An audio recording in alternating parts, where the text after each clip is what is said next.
I'm very excited to be here in Israel, and I thank Mr. Chita Cohen for inviting us.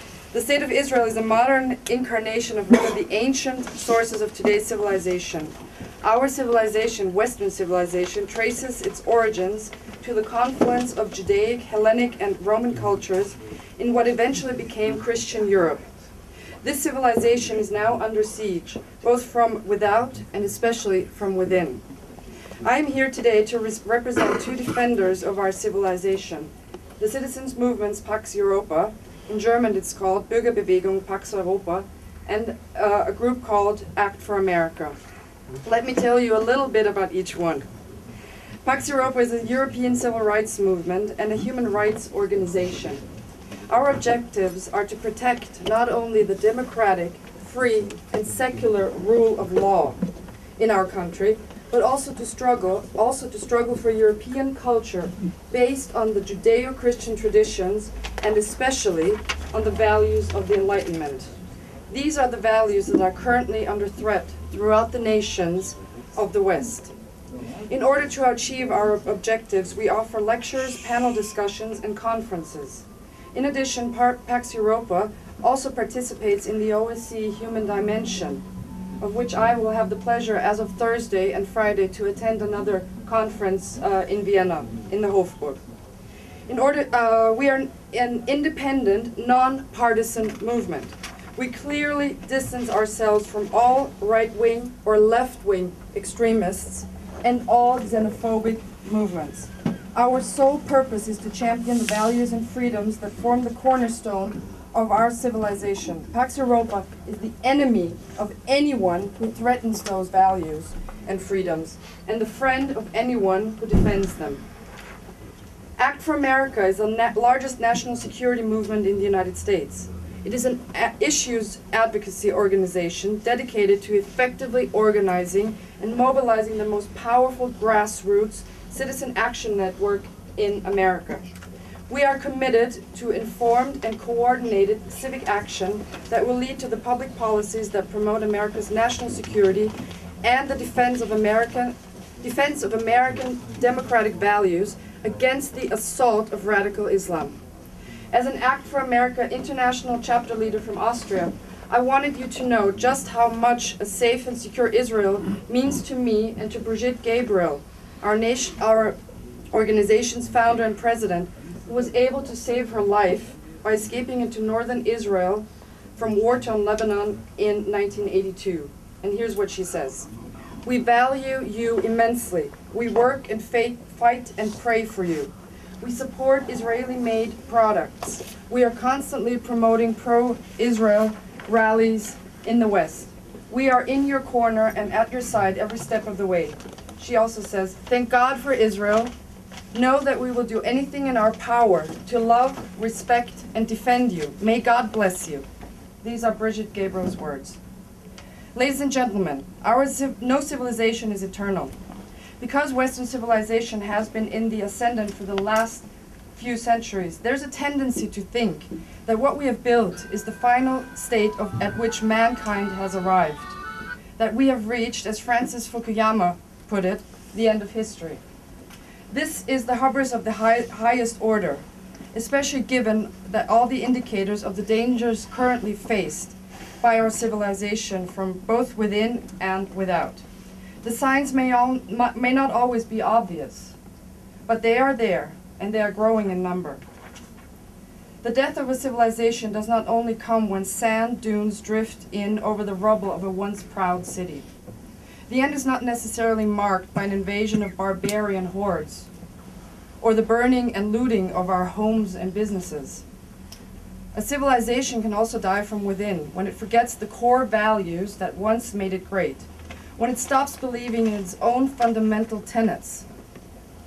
The disappearance of civilizational self-confidence in Europe can perhaps be traced back to the unimaginable and pointless slaughter of the First World War, or to the Holocaust, or other horrors of the Second World War, or to the ravages of 70 years of communism, or to a societal innovation imposed on the continent by a socialist welfare state, or perhaps some combination of all of these.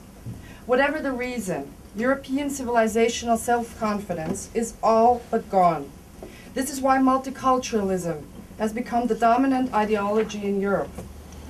This is why Europeans have imported millions of unassimilable foreigners. This is why we abase ourselves to the newcomers and accede to their every demand. Islam is a threat to Europe because the heart of civilization has already gone cold. If it were still beating, Islam would be of no more concern than it was a century ago, and millions of Muslim immigrants would not be among us. Those of us who still love our civilization and what it stands for are in the front lines of a new war. People such as Gert Wilders and myself are on trial for speaking out in defense of our liberties and our democracy. Others have been silenced through intimidation, ostracism, and the threat of destitution. The oligarchs who control the European Union are determined that there shall be no dissenting with their program of abolishing the peoples of Europe and replacing them with another. This war is a quiet one. It doesn't involve guns and bombs and tanks and fighter jets. No corpses litter the battlefield, but it is just as real, and it is at least as important as any previous war fought on European soil. On its successes or failure depends the nature of the civilization that will reside in Europe over the next century, if indeed there will be any successor civilization at all. And Israel is on the front lines of the very same war.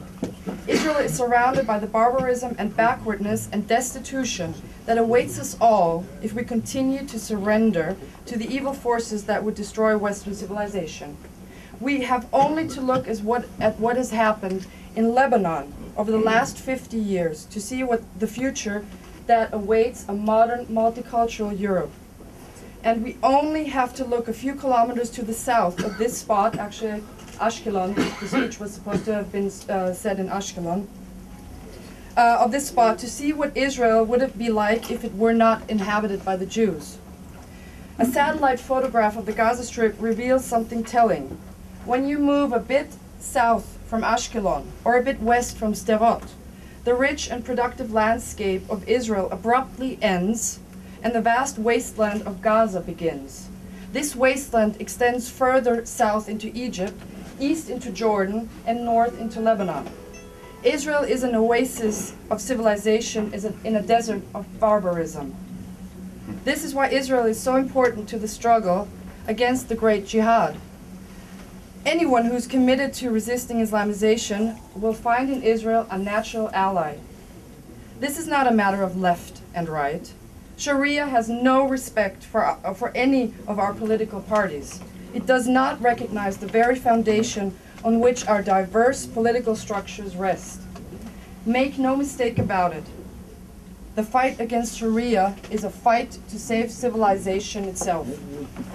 To discover the future of Europe and Israel, if the door is not closed against expansionist Islam, examine what remains of Zoroastrian Persia, or Buddhist Afghanistan, or Christian Syria.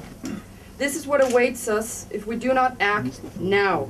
Our great civilization will be replaced by poverty and despotism and degradation.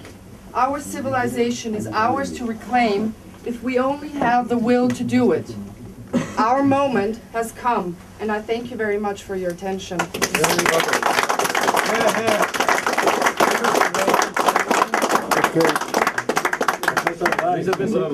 Mr. West.